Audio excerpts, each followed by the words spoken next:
En el nombre del Padre, y del Hijo, y del Espíritu Santo. Amén. Buenos días. La semana pasada nos quedamos con la historia de Jacob, con que Jacob estuvo luchando con alguien misterioso. Dice el libro del Génesis que habiéndose quedado Jacob solo, estuvo luchando con alguien hasta rayar el alba. Nos lo cuenta Génesis 32, 25. Este misterioso luchador, viendo que no podía con Jacob, le dio un golpe en la articulación del muslo y lo dejó cojo. Y como quiso acabar la lucha alegando que ya había salido, que ya se aproximaba la aurora, pues Jacob le dijo que no le dejaba marchar si antes no le bendecía. Y este personaje misterioso le preguntó a Jacob: ¿cuál es tu nombre? Y él contestó: Jacob. En adelante no te llamarás Jacob, le dijo este personaje, sino Israel, pues has luchado con Dios y con hombres y has vencido. Nos lo cuenta Génesis 32, 29. Jacob fuerza a que le bendiga ese personaje, una vez que ha reconocido que se trata de un adversario de carácter sobrenatural. O sea, un ángel o el mismo Dios, no lo sabemos. Aquí vemos una representación admirable del combate espiritual. Dios se deja vencer por la oración insistente y perseverante del hombre. Que no se nos olvide, Él siempre atiende. Si alguna vez no lo hace, porque no nos conviene en ese momento. Y puede ser que más adelante te favorezca y quizá de otra manera mejor que tú no has pedido. El episodio es un tanto misterioso, pero no se puede dudar de que hay una revelación de ayuda divina al que recibió las promesas de su abuelo Abraham. Su dura lucha fue tal vez sobre su vocación, porque la vocación tiene una lucha permanente y dura. Y un ser sobrenatural le hizo ver su fortaleza de luchador. Con el cambio del hombre, Jacob se sintió otro. Porque hay que pensar con qué armas vencía Jacob entonces, antes de todo este episodio. Pues Jacob vencía con astucia, con grajunería, con habilidad. Pero a partir de este episodio de la lucha, Jacob es otro. Ya se ha dado cuenta que ese no es el camino. Y en adelante el elemento espiritual prevalecerá sobre todo, porque sabe con seguridad que contará con la ayuda divina, pues se agarró al ser sobrenatural sin soltarle hasta tener su bendición. ¿Veis? Es la oración. Dios se deja vencer por la oración. Tras este suceso, ¿qué pensáis que ocurrió cuando encontró a su hermano Esaú? ¿Luchó con él? ¿Se enfrentó a él con las armas? Porque Esaú venía con 400 hombres dispuestos a arrasarlo todo. Jacob, de todas maneras, preparó el terreno y repartió a sus hijos entre las mujeres y las siervas. Y él se puso delante y se postró rostro en tierra. Dice el libro que se prostró hasta 7 veces hasta que llegara su hermano. ¿Y qué pasó? Que ya se encargó Dios de amansar a Saúl. Corrió cuando llegó Saúl, al verle así, corrió a su encuentro, le abrazó, se echó sobre su cuello y le besó. Y ambos empezaron a llorar. Nos lo cuenta Génesis 33:4. Pasado este incidente, le dijo Dios a Jacob: anda, sube a Betel para habitar allí y alza allí un altar al Dios que se te apareció cuando huías de Saúl, tu hermano. Génesis 35:1. Jacob, sus hijos y todos sus siervos y todos los que le acompañaron, que eran muchos, comienzan a darle culto al único Dios verdadero.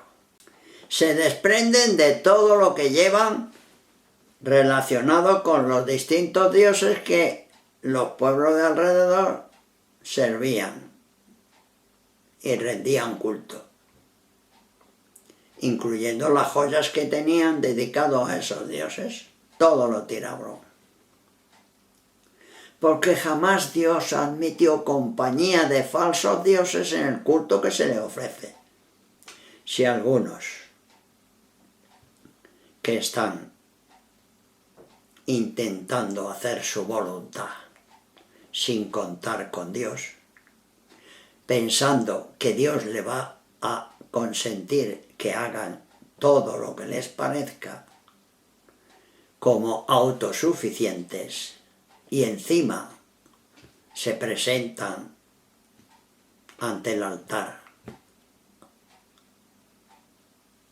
en todos los actos religiosos y litúrgicos, pidiendo a Dios que mantengan esa situación que ellos han elegido, sin contar con la voluntad de Dios, están actuando en contra de Dios. Allí, en ese sitio, vuelve Jacob a escuchar que ya no se llamará Jacob, sino Israel. Allí, en ese lugar, vuelve a escuchar que su nombre ya no es Jacob, sino Israel. Y escuchó para él la promesa. Se le apareció Dios y le dijo: sé prolífico y multiplícate. De ti saldrá un pueblo, un conjunto de pueblos. Saldrán reyes. La tierra que di a Abraham y a Isaac te la daré a ti. Nos lo cuenta Génesis 35:11. Jacob, o sea, Israel. De ahí viene el nombre del pueblo Israel. Con todos los suyos se instaló ya en Canaán. Y muerto Isaac, que ya era muy mayorcito, pues heredó toda su fortuna. El hijo mayor de Jacob, o de Israel, era Rubén, pero cometió una felonía, abusando de la concubina de su padre, por lo que perdió la primacía. Y en las mal llamadas bendiciones, porque se deberían de llamar oráculos de Jacob, dichas sobre sus hijos a la hora de morir, leemos que a Rubén le dijo: hervistes como el agua, no tendrás la primacía, porque subiste al lecho de tu padre. Nos lo cuenta Génesis 49:4. La primacía pasó a Judá.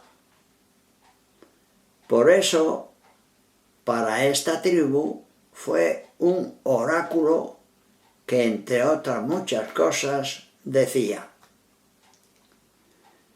tú en verdad eres Judá, te alabarán tus hermanos, postrándose ante ti los hijos de tu padre.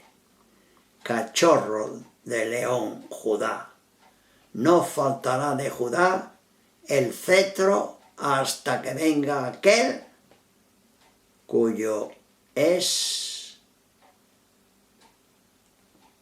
el Mesías. Génesis 49 del 8 al 12.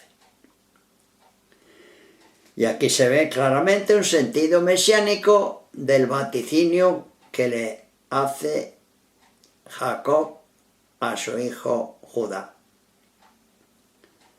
Los santos padres relacionan esta profecía con la expresión del Apocalipsis referida a Cristo. San Juan veía el rollo de los designios divinos secretos y la voz del ángel gritando con potente voz: ¿quién es digno de abrir el libro rompiendo el sello? Y como vio que nadie era capaz, ni en el cielo ni en la tierra, de abrir el libro y soltar los sellos, Juan lloraba mucho. Pero un anciano le dijo: no llores, ha triunfado el león de la tribu de Judá, el retoño de David. Él podrá abrir el libro y sus 7 sellos. Jesucristo. Un dato muy interesante a tener en cuenta: la bendición y promesas hechas a Abraham son heredadas por Isaac y por Jacob. Y ahora se concreta y se anuncia por primera vez una persona que encarne el ideal mesiánico. Veamos cómo va revelando Dios diferentes aspectos de su Mesías. Será de la tribu de Judá. Y en el segundo libro de Samuel vemos que se concreta más esta promesa en la familia de David. Y así va anunciando al Mesías, a veces con datos tan concretos como el que profetiza Isaías, que nacerá de una virgen. La doncella concibe y da a luz un hijo, y le pondrá por nombre Emmanuel, que, como sabemos, quiere decir Dios con nosotros. Isaías 7:14. O el anuncio del profeta Miqueas: el Mesías nacerá en Belén. Miqueas 5:3. Fijaros si no estaba bien anunciado el Mesías para los judíos. Pero sin embargo, llegó el Mesías, le rechazaron y le dieron muerte. Bueno, pues hasta aquí lo dejamos y seguiremos hablando el próximo día de los patriarcas, que hay historias importantes todavía por contar. Que Dios os bendiga, en el nombre del Padre, y del Hijo, y del Espíritu Santo. Amén.